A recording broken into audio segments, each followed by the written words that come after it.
The grinder, you, the individual, the person that you are inside will determine the outcome, whatever you're going to do in your life. So you must continue to grind harder.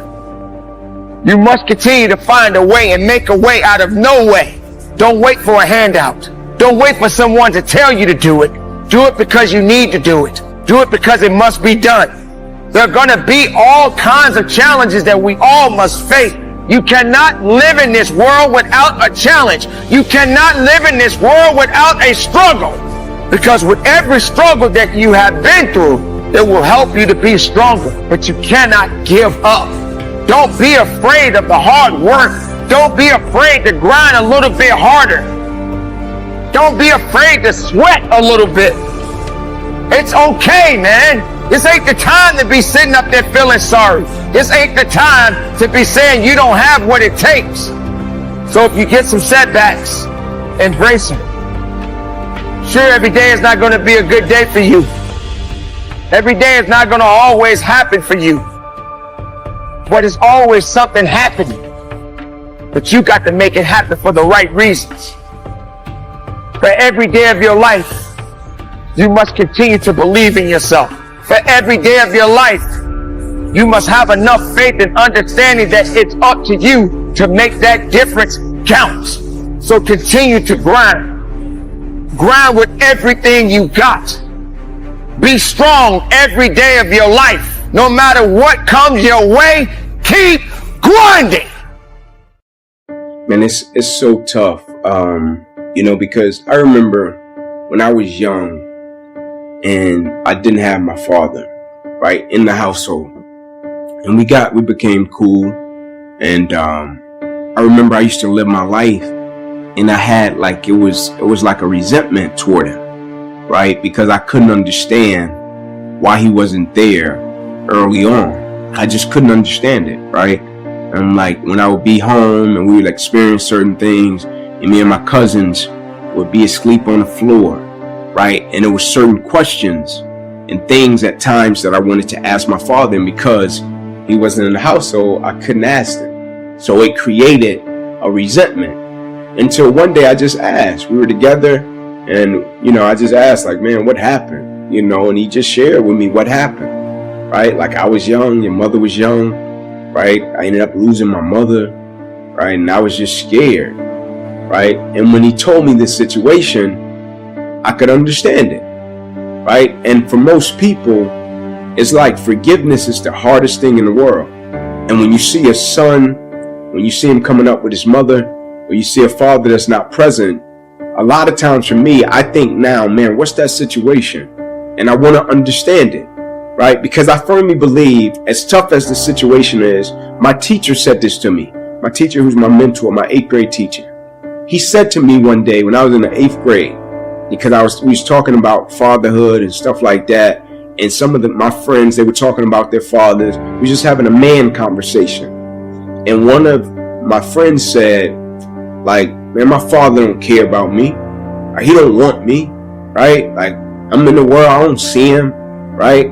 And my teacher said to him, son, I don't think any man brings a kid into this world and don't think about him and don't love him and don't want him. And the kid was like, no, man, that's wrong, right? He was like, I'm a man, I'm a father, I'm a husband, right? And when he said it, at the time I was young and I was like, I don't know. But now that I'm a father, right? I got 2 kids, or I got 3 little sisters, right? And it's this thing inside of me that makes me think it was true. It was real. But situations and circumstances happen sometimes that we can't understand, and it leaves a mother in the household, or sometimes it leaves a father to be a single father, right? And when that happens, I think the village is important. It's like me, I got a level of accountability and responsibility with my son, right? If my son plays on a team, right, and his kids on that team, that their fathers are not present, I feel like I have a responsibility and obligation not to be their father, right, but to fill a void, to be a positive male figure in that kid's life as much as possible, and not just look at the kid and see him drowning, and just be like, that's not my kid, I'll just let him drown, right? No, he's very much so my kid, right? Because God has put me here to be present in this kid's presence, so I'm gonna help him, right? And so it's just becoming a village around that mother or around that father to assist as much as possible to help that kid be shaped and molded in the right way, with principles. Because we live in a society where mediocrity is often rewarded. And you look down at the 22 men, and he says something about basically you all detest mediocrity. And he goes on to talk about this mediocrity and shit. And I just sat back and I said, God, man, I want to be like these motherfuckers. I want to feel, because now I was projecting myself in those chairs. I want to, how do y'all feel like right now? I want to feel like you do. You 22 men, I want to feel like that, man. I said, I'm tired of feeling the way I feel every day. I'm tired of how I feel. I'm tired of lying to myself, lying to people, and being some piece of shit. And I always knew in the back of my mind I could be something special, but I knew the work that was going to take was going to kill me. I was afraid of that. I was afraid of the brutality and the suffering I was going to have to endure. But I knew I could do something.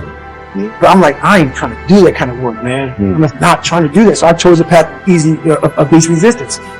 So now my ideas, it became so haunting and daunting on me, myself. That I said, I'm done. Fucking done. You're fighting. We all have two people. We all have two people. And I'm not saying you're crazy. We have the easy voice, which is that 20% telling yourself that I'm easy at 90% of my full potential, maybe 100% at that 20%. That's that voice that we all love. That's that very comfortable voice that's that mommy holding you saying it's going to be okay. Doesn't care how good you are, just loves you. Just loves you no matter how messed up you are in life. That's where you want to be at. So that's that one voice. This other voice that we walk very far away from is a voice saying, hey man, you ain't doing shit. So we try to get this voice out of our head completely. And we live over here in this land. So what you have to do first is turn up this voice over here. The voice saying things to you that aren't nice. That it's in our head saying, you know what, man? Dude, you're not doing shit.